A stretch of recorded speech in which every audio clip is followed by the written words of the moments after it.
2011년 개봉한 영화 소스코드의 주인공 스티븐스 데이는 열차 테러를 막기 위해 8분의 시간을 반복하며 범인을 찾아내기 위해 악정부터 합니다. 어떻게 보면 타임머신을 타고 과거로 가는 시간 여행물처럼 느껴지는데요. 영화 속 소스코드의 개발자는 이것은 타임머신이 아니라고 말합니다. 그럼 과연 어떻게 이런 일이 일어날 수 있는 것일까요? 안녕하십니까, 아제너드 오 작가입니다. 안녕하세요, 아제너드 2D입니다.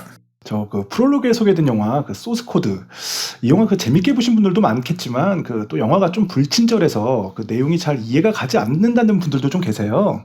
예, 그런 부분이 좀 없지는 않다고 볼 수 있습니다. 그래도 크리스토퍼 놀런의 테넷 같은 영화보다는 훨씬 친절한 거 아닙니까?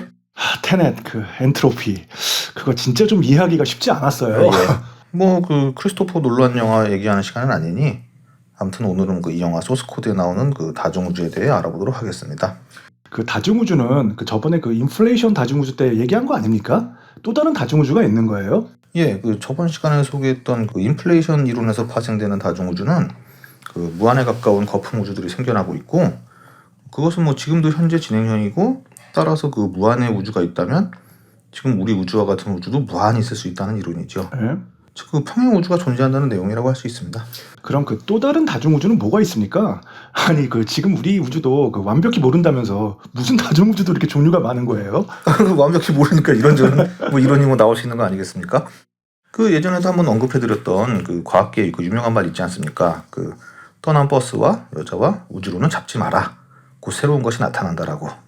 이렇게 뭐가 많으면 좀 신뢰도가 떨어지는 것 같은데. 그래도 이게 다 과학적 이론을 바탕으로 하는 가설들입니다. 오늘은 다중우주 중에서도 비교적 일찌감치 등장한 다세계 해석에 관한 얘기를 해보겠습니다. 다세계 해석이요? 예. 말 그대로 매뉴얼즈 인터프리테이션이라고 1957년에 휴 에버리 3세가 제시한 이론입니다. 휴 에버리 3세라고 하면 아들이 락 뮤지션 아닌가요? 예. 일스라는 밴드 멤버인데 사실은 그냥 혼자 다 연주하는 원맨 밴드예요. 원맨 밴드였어요? 예. 원래는 멤버들이 여러 명 있었는데 다 나가고 지금 혼자 한다고 합니다. 유명한 밴드는 아니고요. 아무튼 이 다세계 해석은 이름 그대로 이게 사실은 양자역학의 해석의 한 방법으로 제시된 이론이에요. 양자역학의 해석이요? 예. 역학이면 운동법칙 그런 거 아닙니까? 이런 거에 또 무슨 해석을 하나요? 이 양자역학은 고전역학에 비해 너무도 받아들이고 이해하기 어려운 이론이었어요. 유명하지 않습니까? 예. 그래서 결정론적인 고전역학에 비해 이 비결정론적인 양자역학은 당시 처음에는 말도 안 되는 이론이었지만 실제로 이 이론의 결과가 정확한 답을 주었기 때문에 과연 이 현상을 어떻게 이해하고 해석해야 하느냐는 의견이 분분했었어요. 일단 여기서부터 저 같은 문과의 과학 시간에 잠만 자던 사람에게는 뭔 말인지 영 난해한데요. 자세한 얘기는 저희가 또 언제 나중에 따로 다뤄보겠지만요. 아니 맨날 나중에 따로 다루신다고만 하면 지금은 어떻게 이해합니까? 이거 다 설명하면서 하려면은 이거 시간 부족해서 못해요. 이거 몇 시간 걸려요. 간단하게라도 좀 부탁드립니다. 예, 그럼 진짜 간단하게만 좀 설명드리자면은 네. 뉴턴의 저서 프린키피아를 시초로 하는 고전역학은 질량을 갖는 모든 물질들은 위치와 운동 에너지를 갖고 있고, 네. 그에 따라 서로 작용, 반작용 등의 상호작용을 하기 때문에 결정론적이라는 거죠. 투수가 야구공을 던지면 공의 현재 위치, 공의 회전 속도, 공의 방향 이런 것을 알면 공이 어디로 향할지 알 수 있지 않습니까? 이론상으로는 그렇겠죠. 그렇죠. 물론 여기에 중력이라든지 바람 이런 것도 다 고려해야 되겠지만, 그렇죠. 그런 걸 제외하고서라도 어쨌든 이 공의 위치와 이 운동 에너지를 알면 다음에 진행 과정을 알 수 있다는 거예요. 네. 그러니까 라플라스는 모든 우주의 원소의 위치와 운동 에너지를 알고 있다면 미래를 정확히 예측할 수 있다고도 말했을 정도예요. 미래를 정확히 알 수 있다. 그렇죠. 반면 양자역학은 아주 작은 미시적 세계에서는 이제 저런 것이 안 통한다는 겁니다. 불확정성의 원리는 입자의 위치와 운동량을 정확히 측정한다는 것은 불가능하며, 입자는 파동적 특성을 갖고 있다는 유명한 이중 슬릿 실험 등등 이런 것들이 등장하면서 기존의 역학으로는 도저히 이해할 수 없는 것들이 나타나기 시작했어요. 불확정성의 원리라는 게 이런 거군요. 예. 그러다 보니 이것을 해석할 수 있는 새로운 이론이 필요했고, 또 많은 이론들이 등장했습니다. 그중 대표적인 것으로는 코펜하겐 해석이 있고요. 이때 등장한 여러 해석 중 하나가 바로 휴 에버리 3세의 다세계 해석입니다. 그러니까 그 미시적 단계에서 그 기존의 고전 역학으로 이해하지 못하는 현상들이 발견돼서 새로운 해석이 필요하게 됐고 또 그래서 등장한 여러 이론 중 하나가 바로 이 다세계 해석이라는 겁니까? 그렇죠. 그 양대라는 것은 그 관측되어지기 전에는 그 결정되어져 있지 않고 그 중첩이라는 상태에 있고 그 관측이 이루어질 때 그 파동의 확률이 붕괴되며 결정되어진다는 이 뭐 코펜하겐 해석이 뭐 가장 잘 알려져 있고요. 네.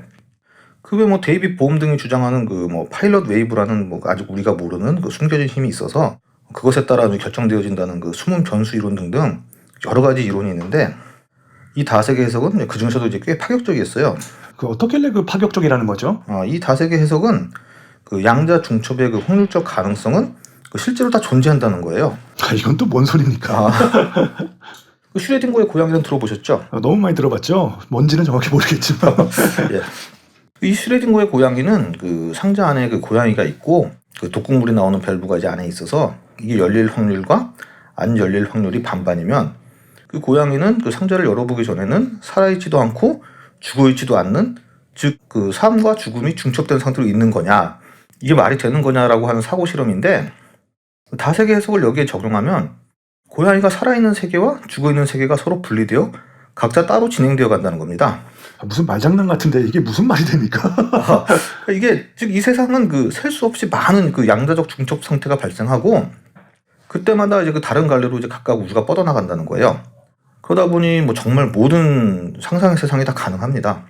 뭐 히틀러가 살아있는 세계도 있고, 뭐 우리나라가 월드컵 우승한 세계도 있고, 그 2021년에 그 하나 이글스가 한국 시리즈 우승한 세계도 있고, 뭐 저희 채널 구독자가 뭐 수십만, 뭐 수백만 되는 뭐 이런 세계도 있고요. 그런 세계로 가고 싶네요.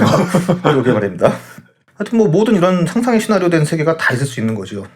이걸 그 어떤 학자들이 믿습니까? 그러니까 이게 그 당시 여러 양자 해석을 놓고 그 뭐 닐스 보어라든지 뭐 아인슈타인 등등이 뭐 맨날 논쟁을 벌일 때 이 휴 에버리 3세의 다세계 해석은 뭐 당연히 무시당했죠. 그렇겠죠. 그렇지만 최근에 와서는 또 이 이론의 그 지지자들도 많아졌습니다. 안타깝게도 그 휴 에버리 3세는 그 1982년 그 52세의 나이로 그 이 이론이 지금처럼 각광받기 전에 세상을 떴습니다. 아니 그때는 그 무시당했다면서 그 왜 현재는 이걸 지지하는 사람들이 많아진 거예요? 그 전편에서 얘기한 것처럼 그 최근에는 그 다중 우주의 위상이 점점 높아지고 있어요. 그러다 보니 그 양자역학의 해석 중에서 그 이 이론은 그 사실 굉장히 매력적이거든요. 그 기존의 그 코펜하겐 해석과 달리 이 이론에서는 그 파동 함수라는 거는 그 단순히 뭐 수학적 확률을 계산하는 것이 아니고 그 모든 가능성은 다 실제로 존재한다는 얘기거든요. 이거는 증명이 가능한 겁니까 그럼? 이것도 뭐 현재로서는 당연히 불가능하고요. 이게 뭐 몇몇 연구가 진행되고 있다고는 하지만 제가 보기에는 이거는 쉽지 않을 것 같습니다. 좋습니다. 그럼 이거랑 영화 소스 코드는 도대체 무슨 상관이 있는 겁니까? 이 영화 그 소스 코드는 그 열차 테러가 발생을 했고 그 테러범이 또 6시간 후에도 대형 폭탄 테러를 일으킬 거라는 예고를 했었기 때문에 이미 열차는 폭발해서 뭐 승객들은 다 사망했지만 그 다음 테러를 막기 위해 테러범의 정체를 찾아내기 위해 계속 타임슬립해서 반복하는 영화 같이 보이지만 그 사실은 그 인간은 그 사망한 후에도 그 8분 정도의 그 기억이 남아있다는 뭐 이런 가정을 만들고 그 가정 하에서 그 사망한 승객 중 내가 그나마 온전한 그 한 승객의 기억에 접속해서 그때 이 다세계 그 수많은 평행 우주 중 그 테러범을 찾아내는 세계를 경험하게 되는 것이지요. 즉 이 영화에 등장하는 소스 코드라는 시스템은 앞에서 저희가 말씀드린 그 다세계 해석을 적용한 기술이에요. 그게 그런 겁니까? 예. 그 루프물이나 그 타임머신처럼 과거로 가고 그러는 게 아니고요. 예, 그런 거 아닙니다. 그리고 그 앞으로 저희가 말씀드릴 내용은 그 강한 스포일러라서 그 이런 거 피하시고 싶으신 분들은 그 지금이라도 그 뒤로 가기를 누르시기를 권장해 드립니다. 알겠습니다. 말씀해 주시죠. 예. 그 이후 이게 그 테러범을 찾은 후에도 그 다시 한번 또 이제 소스 코드로 들어가고 그 들어가기 전에 그 자신의 오퍼레이터인 그 구딘 데이에게 8분이 지나면 그 생명 유지 장치를 꺼달라고 이렇게 얘기를 해요. 그랬죠. 열차 속 그 모든 사람이 이제 사실은 이제 죽었다는 것을 알고 있는 주인공은 그 열차 속 그 코미디언에게 그 도발을 해가지고 그 승객들을 다 웃게 유도합니다. 이 부분이 이 영화에서 꽤 인상 깊은 장면이죠. 그리고 결국 그 실제의 주인공은 사망하게 되지 않습니까? 예. 자기 소원대로 그 생명 유지 장치가 이제 꺼져서 그 이제 실제라고 부르는 세상에서는 사망하지만 그 동시에 소스 코드 내에서는 그 또 다른 그 평행 우주로 갈라지면서 그곳에서 그 열차에서 만난 이제 크리스티나와 그 새로운 삶을 시작하게 되는 내용이죠. 이것도 다세계 해석과 같은 내용이죠. 그 결말이 그렇게 되는 거군요. 그렇습니다. 생각해보면 그 영화에서 꽤 인상 깊은 장면들이 많이 나와요. 뭐 초반에는 뜬금없이 계속 같은 상황만 반복하는데 그 주인공은 자꾸 춥다고 얘기하는데 그게 알고 보니까 뭐 주인공은 이미 사망한 사태와 같았던 거고요. 또 뭐 그걸 소스코드 내에서 알게 되고 또 아버지와 통화하는 장면은 매우 인상적이었습니다. 예, 맞습니다. 사실 이 영화 저 개인적으로 굉장히 좋아하는 영화예요. 영화 안 보셨는데 이제 여기까지 스포일러 다 봤다고 하셔도 실제 영화로 보면 저희가 다루지 못한 인상 깊은 장면들이 많이 나오니 안 보신 분들은 감상을 좀 추천해 드립니다. 여기 나오는 여주인공 미셸 모나한도 저 개인적으로 꽤 좋아하는 배우고요.